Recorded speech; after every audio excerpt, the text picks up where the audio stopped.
So, hi mga Jai! Welcome to my life and welcome to Ayalicious or Chicalicious!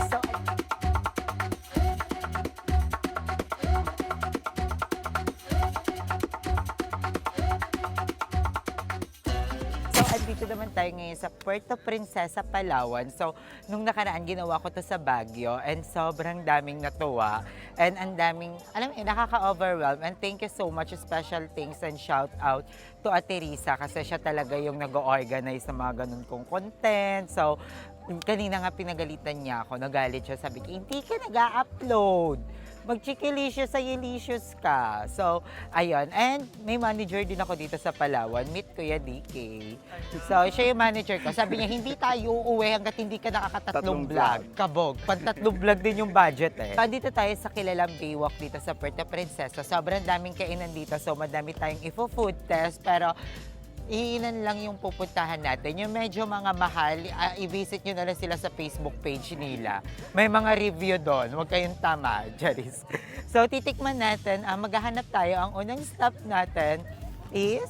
And thank you din pala kay Madam. Nandito ka pala, Madam. Kala ko na high blood ka ngayon. So, ayan. And get well soon, Madam. I think okay naman si Madam. So, ayun yung Ayalicious and Chicalicious natin. Tipid edition. Nag-intro lang ng Ayalicious and Chicalicious. Tapos na. So, Kuya Dicky, ano ba yung kilalang kinakain dito? Mamaya... Letter B. Bura? Hindi. Ay, hindi. Balot. Balot. Balot. Balot pala. So, sana, nag-ano na lang tayo, labas ng Carlaville. May balot naman doon. So, ayan, sige na, magkita-kita tayo sa ating first stop.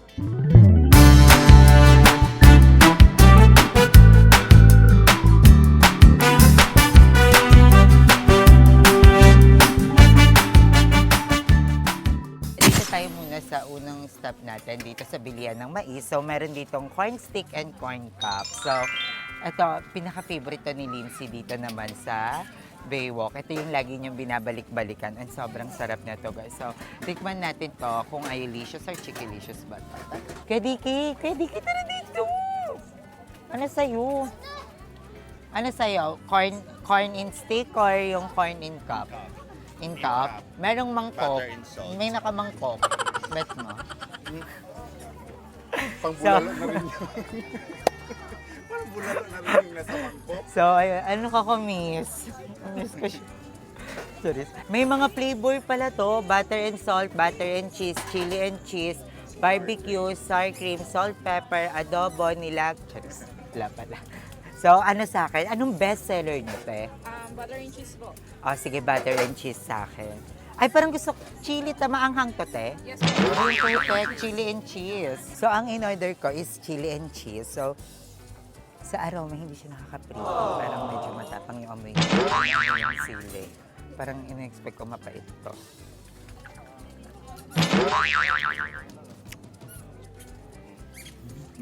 Sarap. Hindi. Wait lang, parang... Big masarap siya kasi iba yung flavor niya, maanghang. Pero may parang may pagkamapait. Ay!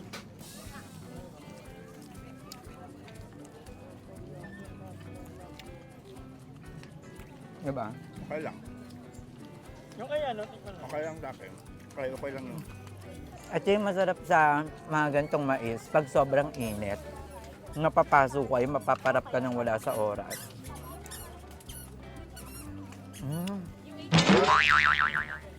Ang Sour perfect. Ang perfect nito. Lim wala. Yung sour cream. Ang perfect ng sour cream. At ito masarap din naman, lalo na pag mga spicy lover. Masarap siya. Kaso nga lang yung nga, naka-apekto yung lasa nung parang chili garlic. Ay, chili garlic. Yung chili powder.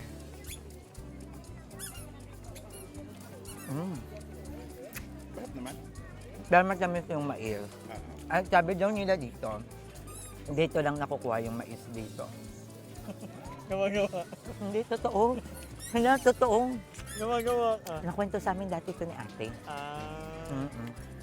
So, Sabi ano niya, na?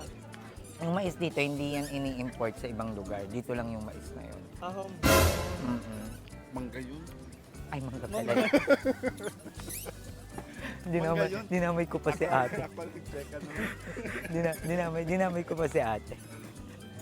Hindi pala, mangga pala yun. Sorry. Sorry na mali. So dahil dyan, ano ang hatol? Kikilicious. Chikilicious? Sa akin. Chikilicious? Ay, Akin, hindi. Ay, Ayulicious pala.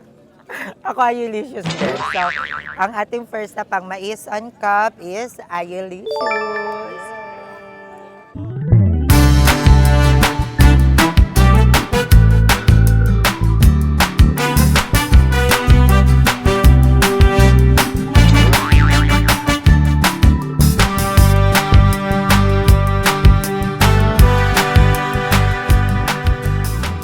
So, dito naman sa side na to, ito yung side na bilihan ng mga drinks, burger, mga footlong. So, kung gusto niyo ng mga ganon, dito yan sa side, basta hanapin niyo tong side na to. Hindi, ang pangit mag-intern ng baklang to. Pinagtrabaho kasi kaka. Basta hanapin niyo itong street na to, itong Magraba. So, titikman natin dito, ang may sikat na tinitinda dito, Red Horse sa Mucho.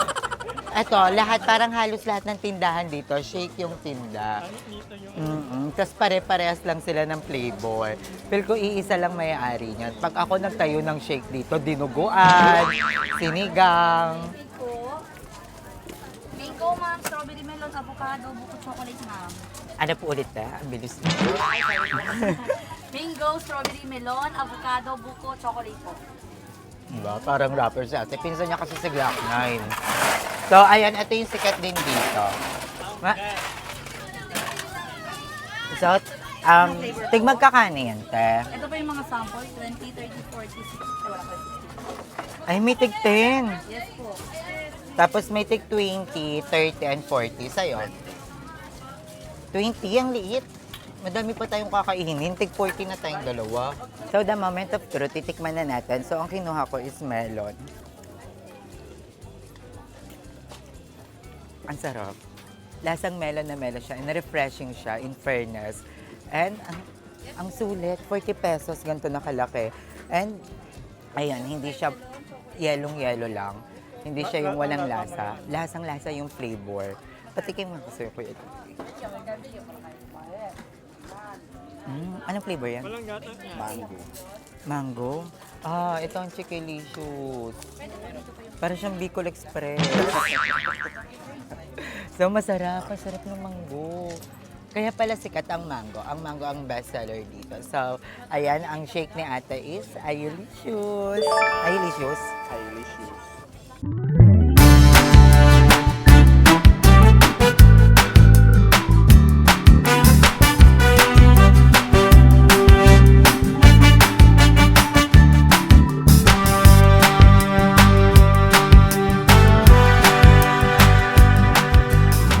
Ayan, nandito naman tayo sa mga hotdog kasi sikat nga si Neneng B. So, titikman natin kung maganda ba yung version ng Palawan ng Neneng B natin. Actually, meron nga dun eh. Yung nandoon, pang Neneng B talaga yun. So, kasi medyo shalit-shalit. Pero tikman na rin natin to. Ano sa'yo, madam? Ba't ang taas? Parang nasa third floor siya. Hindi ko siya, ayun siya. Tingaling mo ka. Ang tungkod ni Ote. Sana all. Baka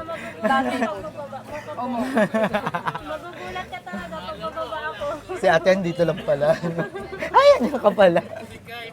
So, ayan, titikman naman natin. Actually, sila may pinakamagandang store dito, in fairness. Very pang ibang bansa yung ganito, mami. Tay, cheese dog nga, te. Tatlong cheese dog, te, for dining, please. Thank you. Yeah. 60 pesos pala yun, ah. Isa lang pala, te, pati sa tatlo. Yun naman putlog, yung hinati-hati. So, ayan, hindi na natin mamomontage kung paano gawin yung ano, kasi nasa third floor si ate. Ang hirap naman, di ba? So, nasa loob siya, kaya hindi na natin mabibidyo kung paano niya ginagawa. Pero, surprise na lang, cheese dog lang din naman to. Shoutout kay Neneng B. Shoutout sa mga kabataan dyan, anong ulam? So, ayun, and grabe, sobrang sikat ni Neneng B. And narinig ko yung kwento niya. Anong kwento? Nagtitinda siya ng hotdog na sobrang Alam mo. overload. So, ayun, and yun, ang ganda nung impact nung maanong ulam. Ikaw, madam, anong ano mo doon? Take mo doon sa mga Well, dapat, ang mga kabataan dapat nagtatrabaho na. ito kumbaga depende sa scenario ng life. Kasi okay rin naman yung gano'n na ate yang marunong nang magbanat ng buto, naghahanap buhay, hindi umaasa sa magulang. Pero, on the other hand, may mga ano kasi na yung mga magulang, kaya nga sila responsibility nila na magbanat ng buto para sa mga anak nila. At responsibilidad ng anak mag-aral ng mabuti para makatapos. Kumbaga, depende kasi yun sa kung anong sitwasyon nga naroon.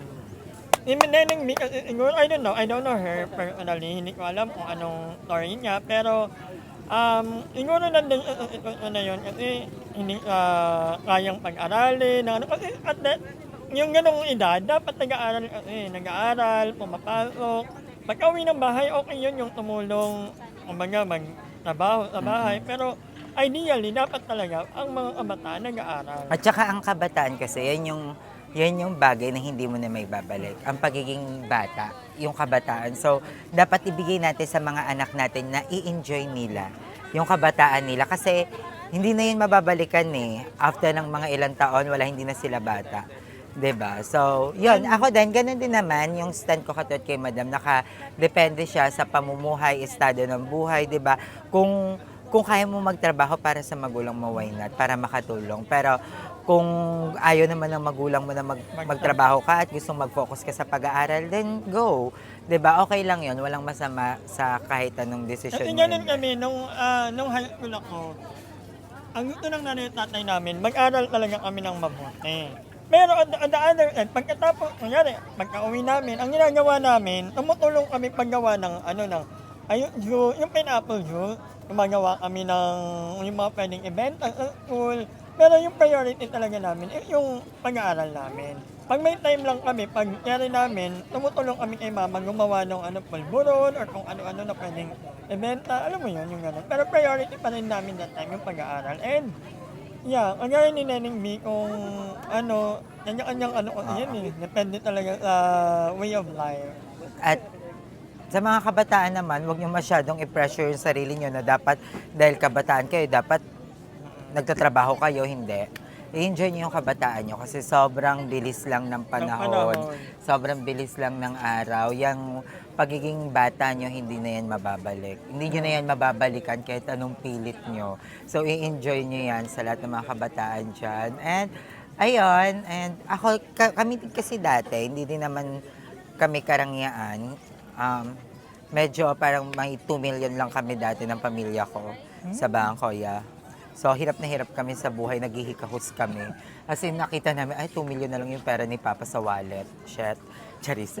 Di ba, hindi naman kami mayaman. Nag-ano din ako, nagbalit ako ng uling. Nakita ko ni Mama, binugbog naman ako. Binugbog ako kasi bakit daw ako nagbabalot ng uling? Ano na lang daw sasabihin ng mga tao na pinapabayaan kami, pinagtatrabaho kami. Pero nang naabutan ko siya ng 100, masaya naman siya. Yun, sabi niya, anong oras kita gigisingin? Anong oras ka mag-i-start? May baon ka na sa nakalodi na agad. Gigisingin. Tapos nagpapabalot ng uling. So, ayan, antayin na lang natin ng cheese dog, ang alamat ng Neneng B. So, ayun mga dayan, dito na ang ating cheese dog overload. Ayan, grabe yung cheese nga. Pero hindi siya yung katulad kay Neneng B na may gulay. Ganon. Kasi yung kay Neneng B may gulay, may bacon. So, eto, parang regular na cheese dog lang na may grated cheese. Mga ganon. So tikman na natin.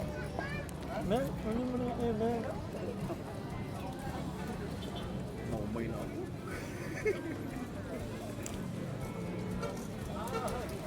Ito ay ninanamnam.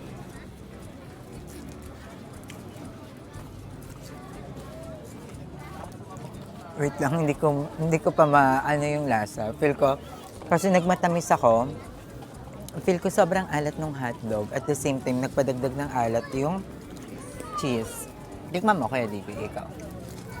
Medyo maalat siya, no? Maalat. Maalat yung hotdog, tapos maalat pa yung cheese. So, Pero masarap yung hotdog. Parang ibang lasa siya. Hindi siya yung parang cheese dog na mabibili lang natin. Pero medyo maalat yung hotdog nga lang. Ay, hindi ako pwede niyan na. Pwede yan? Ano? Feel ko sa review natin, hindi talaga mawawala ang Chickalicious. So, yung hot cheese dog nila, yung Neneng Binila is Chickalicious for me. Kasi medyo maalat. Maganda yung itsura niya, yung appearance, yung packaging, maganda.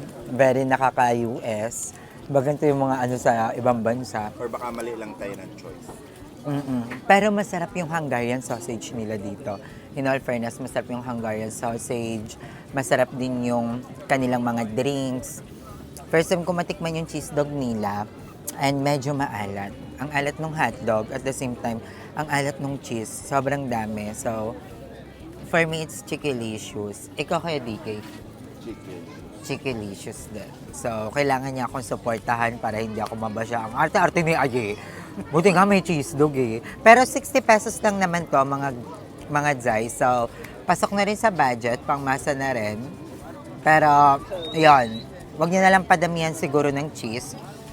And madami pa silang maraming option. Madami pa silang option. Sobrang dami.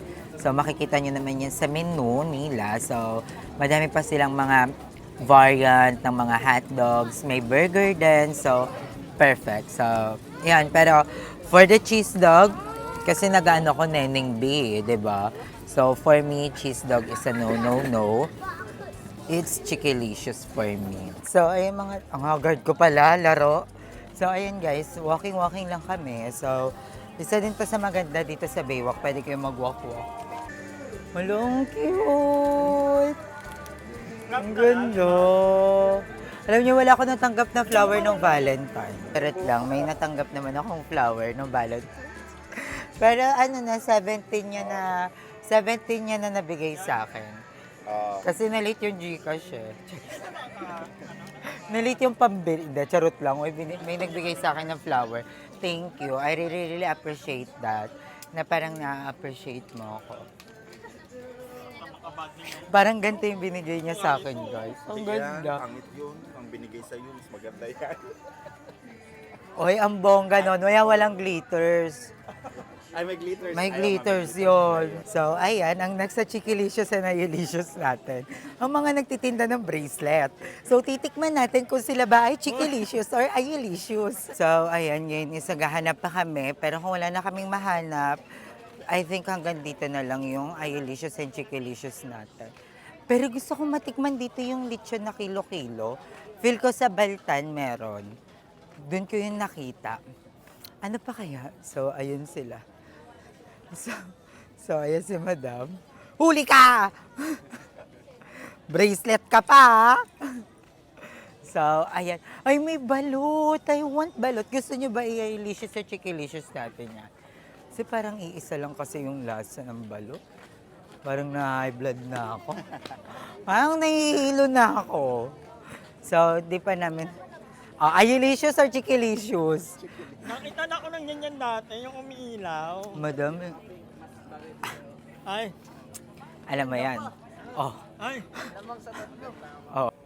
So, ganyan yung itsura dito pag medyo paggabi na.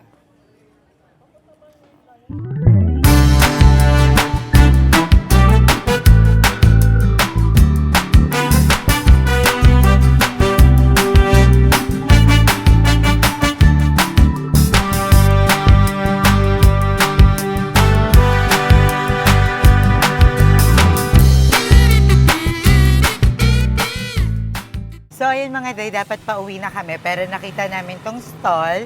So, ito ang Banana Crunch. So, ito ang Banana Crunch. So, mga tinda nila dito ay pinya. Pinya ba tinda niya dito? Saging pala. So, meron silang iba't ibang klase ng saging dito. May plain cheese, regular mayo, regular may ano siya, flavor. So, dahil favorite natin yung ako, super favorite ko yung saging. Kahit anong saging, Saba, Lakatan, Senyorita, saging na nasa flyover, saging na nakatambay ng madaling araw, favorite ko yan. kahit anong saging. Sige, patry ako. Magkano yan? So, may plain cheese 40 pesos, yung regular choco 35, choco with cheese 40, mayo with cheese 40, regular mayo 30. Parang lumilin dulong. Sige, ano sa akin? Try namin yung, ano try? Ikaw, hati lang tayo. Plain cheese. Patry kami ng plain cheese. Nalabanan ko Grabe, kanina. bestseller sila. Tingnan nyo naman, konti na lang yung tinda. Pero last week pa yan. Ay, lulutuin mo pa? Ay, anong oras kayo nagsasarate? 11? Wow. Mabenta talaga tong banana crunch. Ay. Sa inyo ba to, te? Hindi pa nagawa ko. Ang bait naman ni ate. Alam mo, gusto ko yung ang cute ng mga trabador na kahit nag-work lang sila pero para sa kanila yung business. No? Binablog natin para damihan yung mayon, kondensada. So mga day, ito na din yung last na Ayalicious or Chickalicious natin for today. So, medyo nahilo ko sa mga kinain namin. So may napapatingin tayo. Papalikon kaming lahat. So, iibahin na natin ang title, Matanglawin na lang. So, ayan mga day, ito na siya. So, the moment of truth, titikman na natin. Nagbigay si atin ng toothpick, pero feel ko din na namin ito toothpick to. Matigas siya, madam. Hindi siya malambot. Para siyang banana chips na.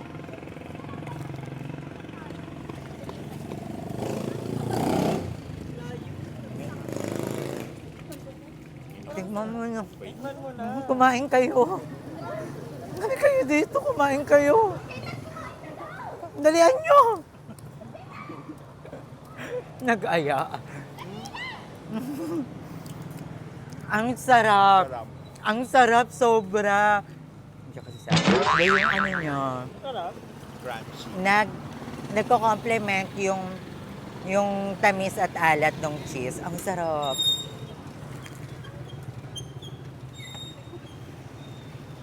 Parang ito na yung favorite ko sa Palawan.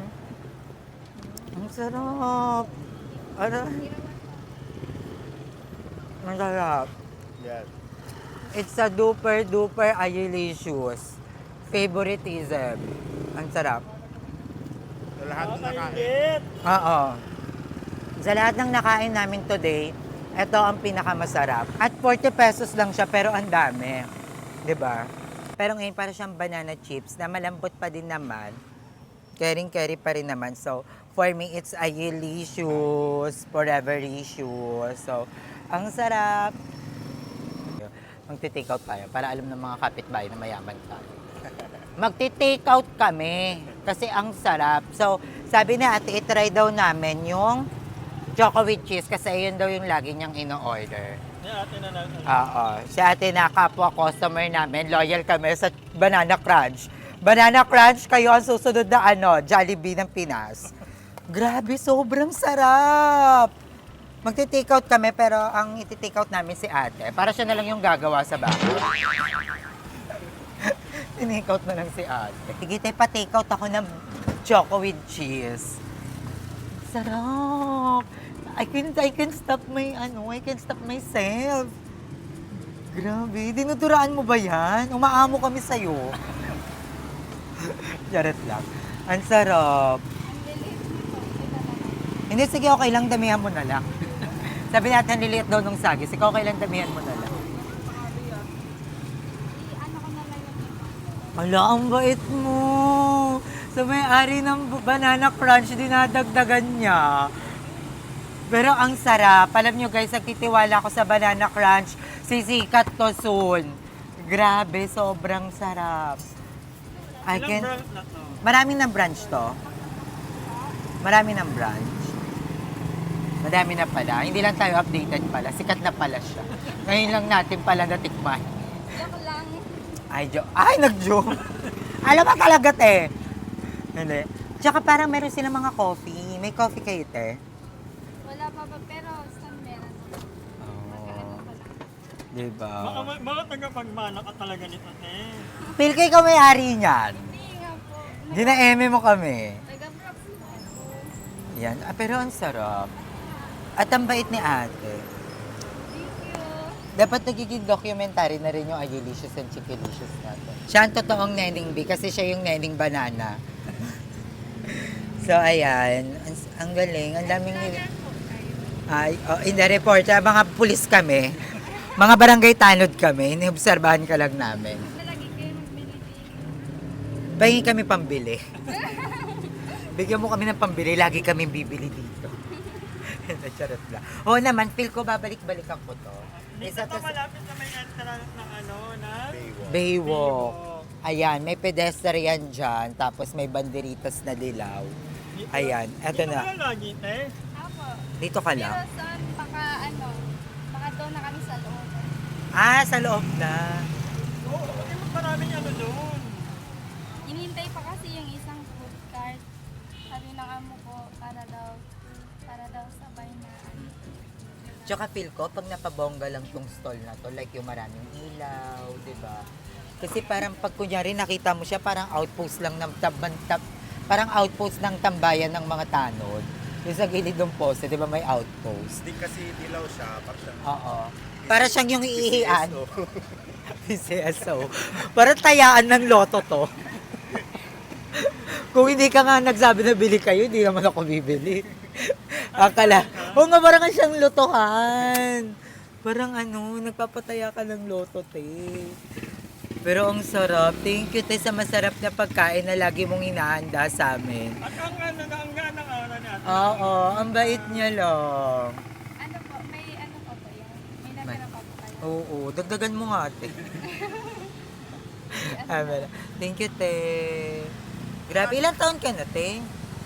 18 po, run to 9. Wow! Pero bagets na. Pangalan. Anong mensahe mo sa mga kabataan? Mga kabataan dyan! Magsaging naman kayo. May maganda ang hangin niya. Oo. Sa mga kabataan dyan, wag lang saging ng boyfriend nyo. Mag-banana crunch din kayo. Banana crunch. Feel ko ako yung magiging endorser neto. Banana crunch baka naman, oh. Pataasin mo blood sugar ko dito. Hindi, shoutout sa Banana Crunch. Siya pakabait ng tindera nyo. And, anong name mo, te? Si Maylene. So, ay, tigit, te. Wala pa palang bayan. Sige na, babay na mga Jai.